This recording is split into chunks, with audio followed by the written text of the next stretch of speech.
So hello guys, আজকাল একটা ছোট্ট মিনি ব্লগ তো দেখতে লেগছেন আলু গিলে মুই কাটি নিম। টুক করে আলু গিলে কাটি নিলাম, চকচকা করে ধুয়ে নেওয়ার পরে মুই ভাজি নেওয়ার পরে মানে মাটন দিয়ে। তো ভিডিওটা স্কিপ না করে দেখি থাকো রেসিপিটা। তো দেখো কত সুন্দর করে লাল লাল করে ভাজি নিসং, আর ওইলে হবা লাগছে মাটন। তো দেখো কত সুন্দর করে একটা পেস্ট বানিয়ে নিসং। তো মুই মাটন গিলে তেল আনি দিলাম, ভাজি নিবে লাগছং। ভাজি নেওয়ার পরে মিক্স করিম আলু গিলা। তো আলু গিলে দিয়ে ভাজা করে স্লাইড দেওয়া লাগবে পানি।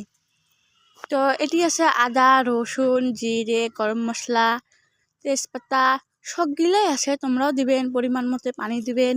দেওয়ার পরে হয়ে আসলে মাটন গিলে কিন্তু রেডি। ভিডিওটা ভালো লাগে থাকলে লাইক করবেন, কমেন্ট করবেন, সাবস্ক্রাইব করবেন। তো দেখো রেসিপিটার কালার কত সুন্দর হয়েছে, ওয়াও পুরো টেস্টি, দেখতেও যেমন খাইতেও মন। তো ভিডিওটা ভালো লাগলে লাইক করেন, বাই বাই।